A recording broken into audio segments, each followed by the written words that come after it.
Welcome viewers on my YouTube channel. I am going to explain a very beautiful poem My Grandmother's House, जो आपका poem है जिसका title है My Grandmother's House. I am going to explain this poem line by line in Hindi. As always, as you have to watch this video till the end. So friend, इस poem को compose किया है कमला दास ने। इनका pen name था माधवी कुट्टी। माधवी कुट्टी was pen name of कमला दास और basically she was a confessional poet's. ये कन्फेशनल पोएट थी। कन्फेशनल पोएट वो होता है जो समाज में कुछ ऐसी चीज़ें होती है जिसको बतलाना टैबू समझाता है, उसको पब्लिकली एक्सेप्ट करता है, उसको रिवील करता है अपने पर्सनल लाइफ के बारे में। कुछ चीज़ें ऐसी होती हैं जो टैबू समझा जाता है बताने के लिए, लेकिन ये कन्फेशनल पोएट क्या करते हैं उसको बतलाते हैं। और प्रेजेंट पोएम की बात करें तो basically it is autobiographical touch. इसमें ऑटोबायोग्राफी भी आपको मिलेगी, इसकी एक झलक ऑटोबायोग्राफी को आपको मिलेगी। थीम ऑफ नॉस्टैल्जिया, इसमें थीम ऑफ नॉस्टैल्जिया को भी डिस्कस किया गया, यानी कि जो पास्ट की हैप्पी मोमेंट होती है, खुशी के जो पल होते हैं उसको भी इसमें डिस्क्राइब किया गया। लव फॉर ग्रैंडमदर और अपनी दादी के प्रति जो प्यार है उसको भी डिस्क्राइब किया। ये इसका सेकेंड थीम है। अगर बात करें पब्लिकेशन की तो ये पोएम पब्लिश हुई थी समर इन कोलकाता। इनका जो बुक था उस बुक में ये पोएम पहली बार पब्लिश हुई थी। शॉर्ट समरी पोएम के बारे में देख लेते हैं। It is also an autobiographical poem. तो बेसिकली एक पोएम क्या है, एक ऑटोबायोग्राफिकल है जिसमें जीवनी टाइप का पोएम है। इन विच पोएट्स लॉन्ग, जिसमें पोएट चाह रही, इच्छा कर रही हैं फॉर हर पेरेंटल हाउस, अपने पेरेंटल हाउस के की उनकी चाहत है। इन मालाबार, जो कि मालाबार में है, इज़ मूविंगली डिस्क्राइब, जो इसको स्पष्ट रूप से इसमें डिस्क्राइब किया गया है। She is reminded of the ancestral house, वो अपने एंसेस्ट्रल हाउस जो पूर्वजों का, पुरखों का जो घर है उसको याद कर रही है। Where she had received immense love, जहाँ पे बहुत ज़्यादा उन्हें प्यार मिला था, एंड अफेक्शन, स्नेह मिला था फ्रॉम हर ग्रैंडमदर, अपने दादी से या ग्रैंडमदर से जो उन्हें प्यार मिला था उसको वो याद कर रही है, जहाँ पे उन्होंने काफ़ी समय बिताया था, जहाँ से उन्हें बहुत ज़्यादा प्यार मिला है, उस प्यार को इस पोएम में वो डिस्क्राइब कर रही हैं। Now I am going to explain this poem line by line in Hindi.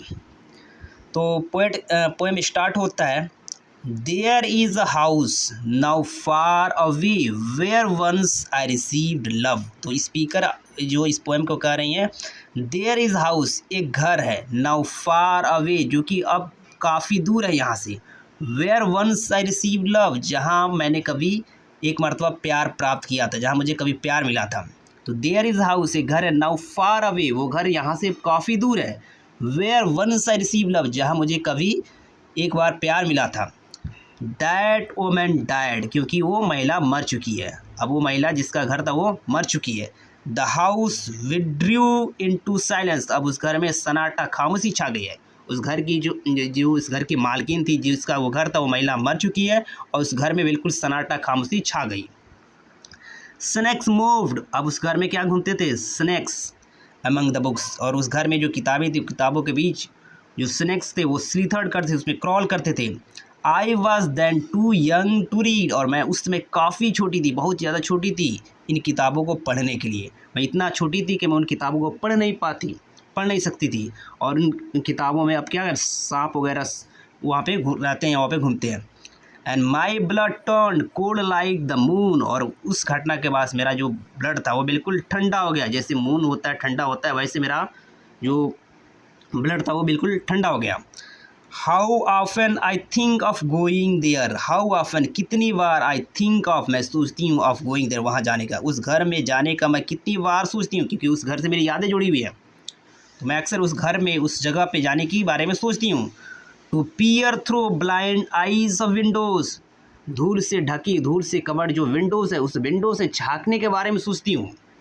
Are just listen to the frozen air, कम से कम जो जमी हुई, जो कैद जो हवा है, उस हवा को सुनना चाहती हूँ।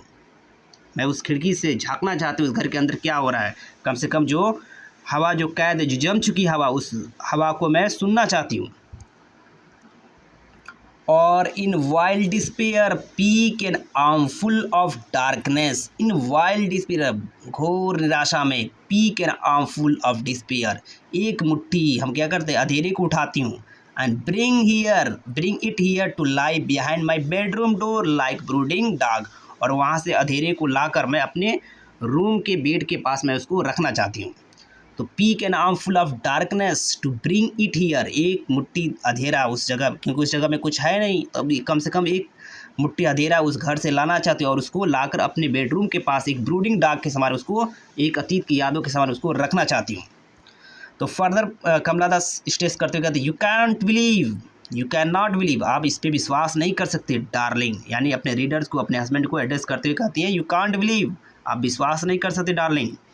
कैन यू, क्या तुम कर सकते हो, डैट आई लिव्ड, कि मैं रहती थी, इन सच हाउस, ऐसे घर में, एंड वाज प्राउड, और उस घर में मुझे प्राउड फील होता था, मुझे गौरव फील होता था, एंड लव्ड, और जहाँ मुझे प्यार मिलता था। तुम विश्वास नहीं कर सकते, क्या तुम विश्वास कर सकते हो कि मैं एक ऐसे घर में रहती थी जहाँ मुझे प्राउड फील होता था, जहाँ मुझे प्यार मिलता था। आई हु हैव लॉस्ट, मैं जो खो चुकी हूँ, माई वे, अपना रास्ता, मैं अब वो रास्ता खो चुकी हूँ, जो प्यार का जो रास्ता है, जहाँ से मुझे प्यार मिलता था, उस रास्ते को मैं खो चुकी हूँ।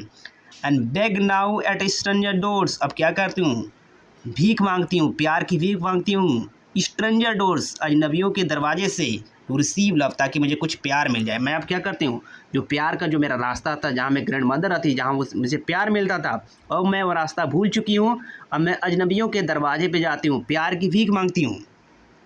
एटलीस्ट इन स्मॉल चेंज, कम से कम थोड़ा ही सही, लेकिन इन लोगों से मैं प्यार की भीख मांगती, लेकिन मुझे कहाँ से प्यार मिलता, मुझे उस घर से प्यार मिलता जिस घर में मेरी ग्रैंड मदर आती थी, वो मुझसे प्यार करती थी, लेकिन अब वो उस दुनिया में नहीं है।